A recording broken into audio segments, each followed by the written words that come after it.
आज ना आपण बनवणार आहोत रामनवमी स्पेशल खास अशी गोड लापशी।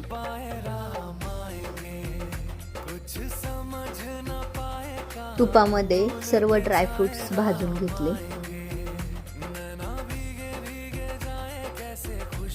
1 वाटी लापशीचा भरडा पाव वाटी तुपामध्ये चांगली लालसर होईपर्यंत भाजून घेतली।